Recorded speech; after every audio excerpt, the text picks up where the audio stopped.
Greetings to all hunters. Welcome to my guide of Monster Hunter World, specifically Alatreon Hunt. A little disclaimer before we begin. 1. This is my first guide, so I will make mistakes.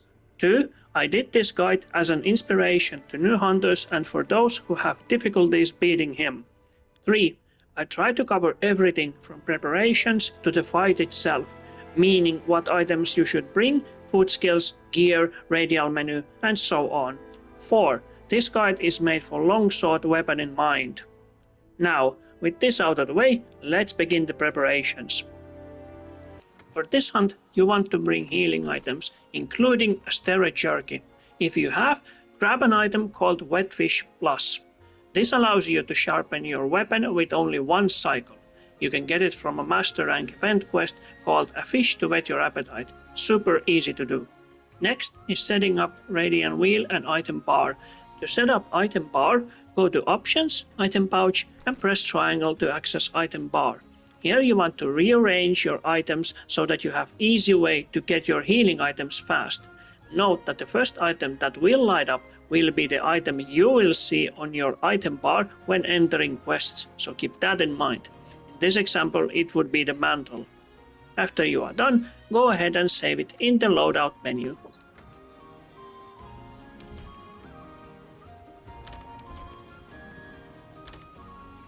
Next is your Radiant Wheel.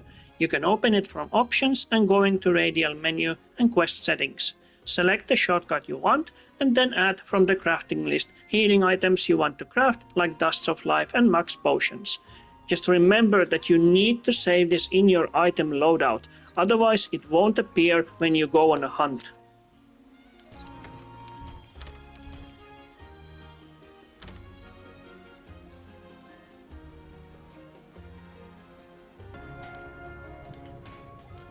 Next, let's pick our gear. Again, you can use whatever you want, but this guide assumes you do not have Safijiva or Kulftarot gear nor weapons. If you do, awesome, use whatever you want, but just keep in mind these tips that I'm giving here. For gear, you want to have at least Ice Attack level 5, Path Breaker level 3, Blight Resistance level 3 to prevent Dragon Blight, and also Vitality level 3 to get the maximum HP. For charm, you can either put Ice Charm or an Attack Charm for more damage. Next, we pick our weapon. For this one, we are using Adularia's Edge. It has good elemental damage and it also has Purple Sharpness. Purple Sharpness increases your damage as well as elemental damage. Doing elemental damage in this fight is vital, as you only have roughly 6 minutes before Eschaton Judgment. For food skills, you want to find one that says either Insurance or Safeguard. Keep in mind that 2 insurances won't stack, but 1 insurance and 1 safeguard will. You can see what the food skill does by pressing the touchpad on your controller.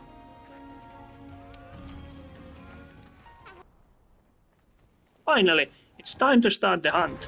When the fight begins, put on your temporal mantle. This will ensure you have a little breathing room. Use your claw to tenderize Alatreon's legs. You will deal most damage that way. Throughout the fight, Alatreon will shoot fire circle on the ground. The circle has 3 rings. You want to position yourself in the middle, just after it explodes. You can dodge his melee attacks by doing Foresight Slash and moving to the side or behind his hinder legs. This will force him to turn. When Handler tells you you are doing a good job, then you know you can now survive the Eschaton Judgment. You have roughly 3 minutes before he changes into a dragon form. You know this is happening when he starts glowing red. Best way to avoid this is to keep close to him and counting to 5 and doing Foresight Slash on the 5th count, like so. 1, 2, 3, 4, 5. Something's happening. It's shifting elements. Now begins the difficult part, breaking the horns. You need to break them in order for Alatreon to stay in fire active mode after he performs Eschaton Judgment. In Dragon mode, he also uses ice attacks and can summon ice rocks from above, so keep out for those. Same as before, we stay close to him and use our force as slash to evade his melee attacks and hit his head. Use your Radiant Wheel to quickly craft healing items as needed.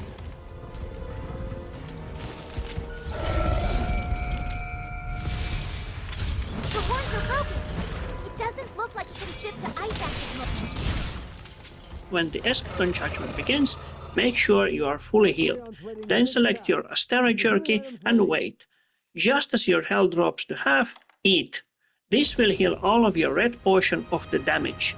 When Alatreon lands, he is now in fire active mode because we broke one horn. Had we not broken it, he would have switched to ice active mode, in which case your ice weapon would have become obsolete.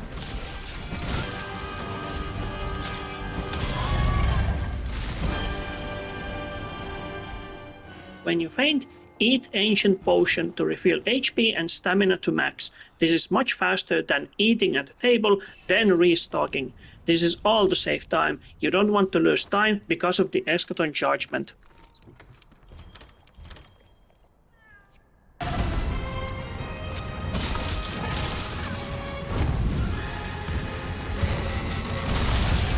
horns are broken. Now that his both horns are broken, he stops being horny. No wait, I mean we can survive one last Eschaton before he changes to ice active mode. When this occurs, press on the offensive and don't forget that your most powerful attack is the Spirit Helm Breaker when the spirit gauge is red. Alatreon's readying a big attack. Get your healing items ready.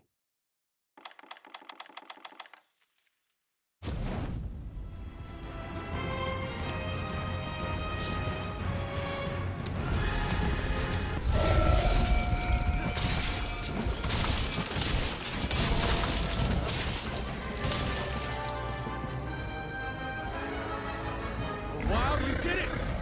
We need to report to the guild immediately.